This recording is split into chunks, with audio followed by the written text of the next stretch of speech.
À 5 ans, on a le droit d'être qui on est, en tout cas qui on veut être. Parce qu'on n'est pas encore rentré à l'école, on n'est pas noté, on a le droit de se planter, on a le droit de se tordre les chevilles, on a le droit de s'égratigner, on a le droit d'expérimenter. Parce qu'il y a juste le plaisir qui rentre en ligne de compte. Et après, ça s'est remplacé, grignoté au fil des années, par la performance. En tout cas, l'envie de performer, d'être dans des chemins qui nous laissent en confort. En tout cas, des chemins qui nous évitent de faire des pas de côté parce qu'on a peur de se blesser, plus on vieillit.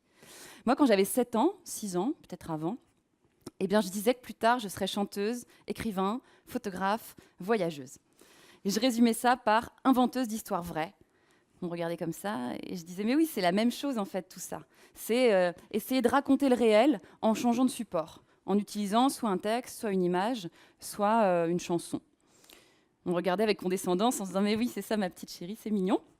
Et puis plus tard, tu trouveras aussi un vrai métier. Alors, on ne me le disait pas tout à fait comme ça, mais on me le faisait comprendre à coups de petites remarques insidieuses du style fais attention, sois sage, sois raisonnable, et de mise en garde surtout, pour me protéger.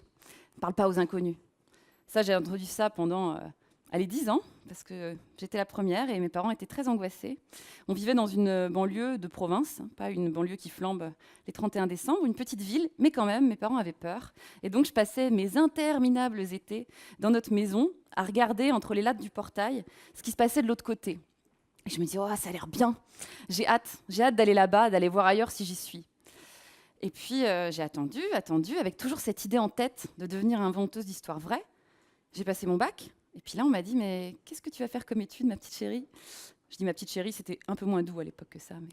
Et donc, je suis allée voir un conseiller d'orientation qui m'a fait faire plein de tests et qui m'a dit, mademoiselle, vous aimez les langues, vous êtes communicative, vous aimez voyager, faites une école de commerce.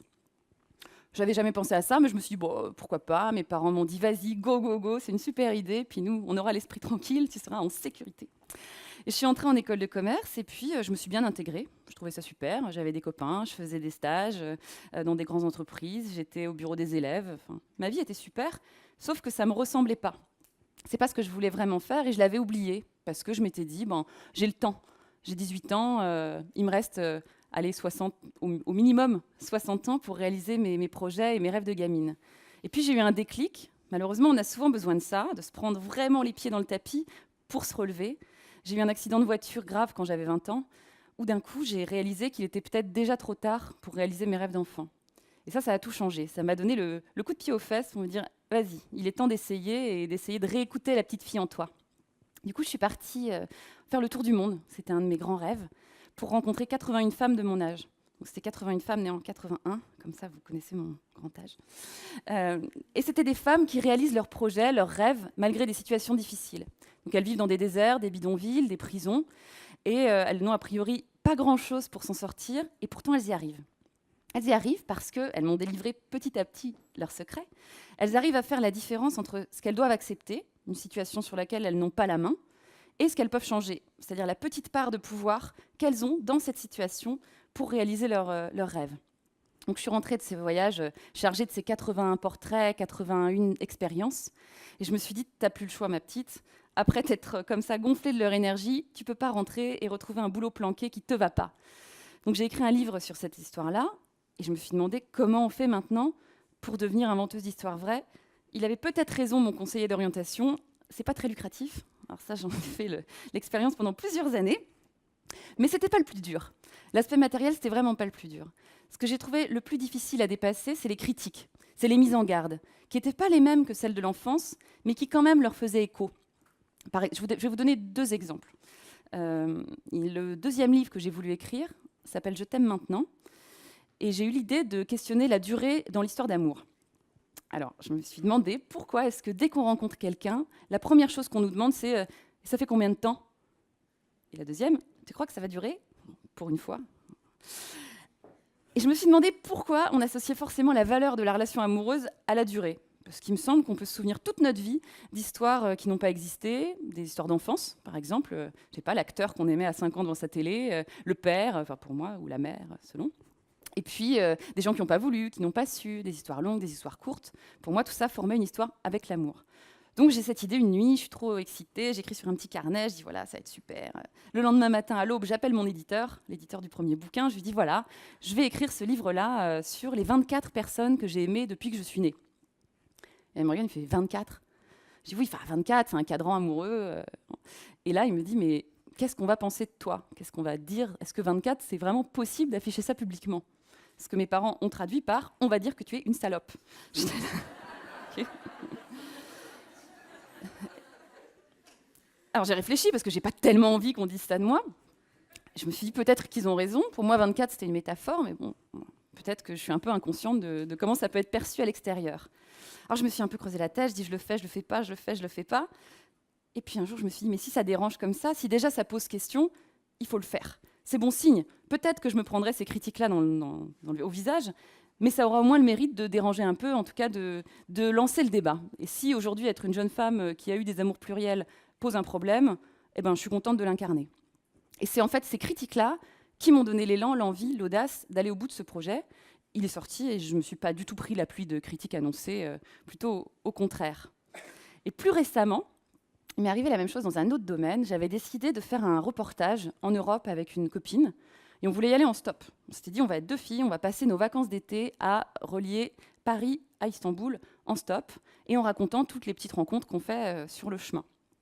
Et là, pareil, quand j'en ai parlé, mes proches m'ont dit « mais t'es malade, tu vas aller dans les Balkans avec ta copine en stop, en jupe », parce qu'il fait hyper chaud dans les Balkans l'été. Donc, en effet, on avait décidé de ne pas se déguiser en guide du routard sur pattes. Voilà, on était comme ça. Et puis, on nous a dit « vous êtes complètement folle, vous allez vous faire attaquer, voler, violer ou tuer ». Super perspective pour les vacances.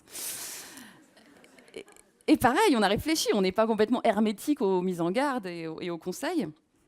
Et puis, je me suis dit, si je les écoute, eh ben c'est un peu le portail de l'enfance qui se referme. C'est un peu comme reverrouiller les portes. Si je les écoute, c'est-à-dire si je laisse gagner la menace potentielle ou l'agresseur potentiel, eh ben il gagne. C'est la peur qui gagne et c'est moi qui perds. Et du coup, on a décidé de le faire et on l'a même fait 3 ans de suite. On a fait Paris-Istanbul la première année, Berlin-Odessa et Athènes-Helsinki la 3e année. Et on a décidé de partir 28 jours comme un clin d'œil à ces mises en garde-là, un cycle de femmes. Et eh bien, figurez-vous que soit ils avaient tort, soit on a eu de la chance, soit on est super moche. Mais il ne nous est rien arrivé. Mais ça va quand même un peu plus loin que ça, c'est-à-dire qu'on ne nous croit pas vraiment là-dedans. Au retour, j'ai écrit un roman. Alors, un roman inspiré de faits réels, mais un roman, qui s'appelle « Ne parle pas aux inconnus », en clin d'œil à cette mise en garde de l'enfance. Et quand il est sorti en janvier, là, et donc j'ai eu des critiques positives, négatives, voilà, de journalistes.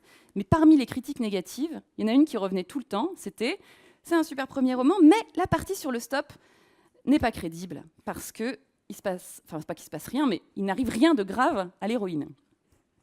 Alors, il arrive plein de choses par ailleurs à l'héroïne, mais en effet, le stop, c'est plutôt quelque chose qui l'amène vers l'autre. Elle se rend compte que les inconnus, c'est parfois ceux qui sont le plus proches de nous, en fait, puisqu'on ne s'intéresse pas à eux. Mais pendant le voyage, elle ne se fait pas agresser, torturer, démembrer, non. Et bien ça, on juge que c'est pas crédible, alors que c'est la seule partie autobiographique de ce roman. Moi, ça m'a mis dans une rogne incroyable. Quand j'ai lu ces critiques-là, je fais « quoi, c'est pas crédible ?»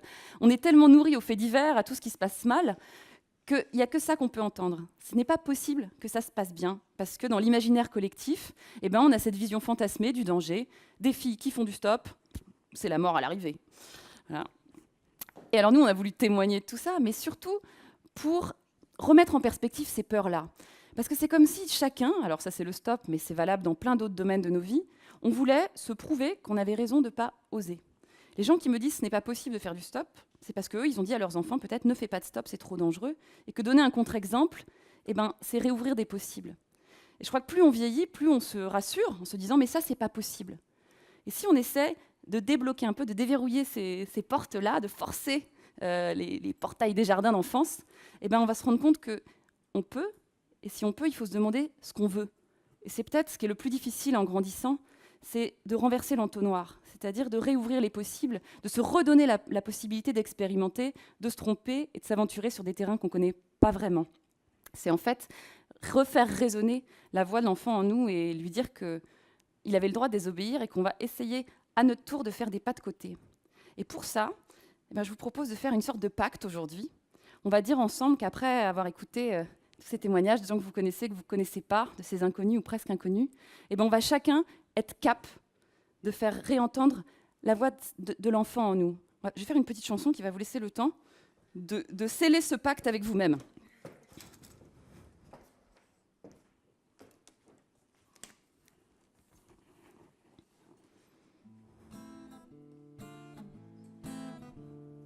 Viens, je t'emmène pique-niquer derrière des barrières de chantier, mater les vitrines boréales depuis la place de l'Étoile. Un chien qui traîne entre les jambes, une poignée de marron qui flambe pour réchauffer tes matins froids, tes mains tressées entre mes doigts.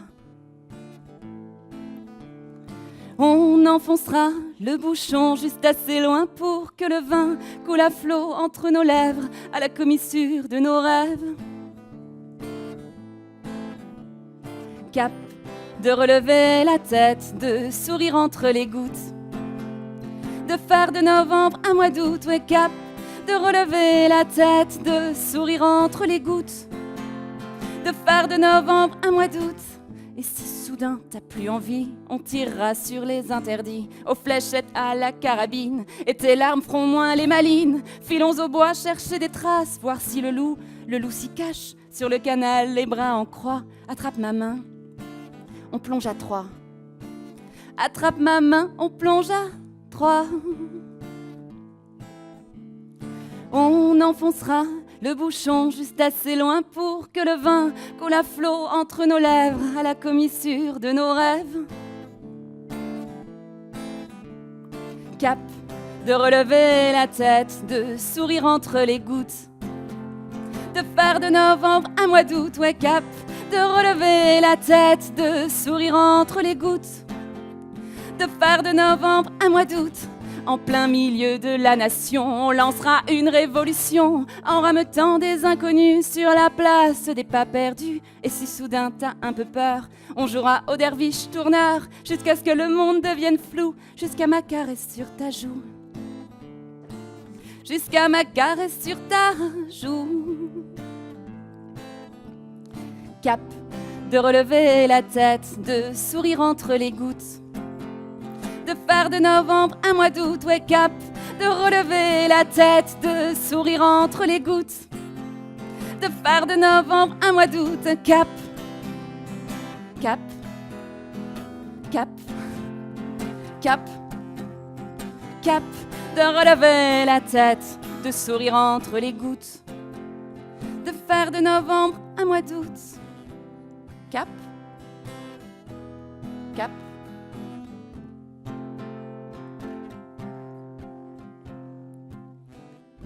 Cap.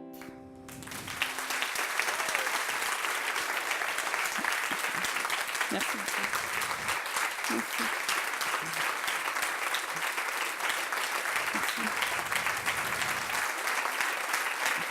Merci mille fois. Merci.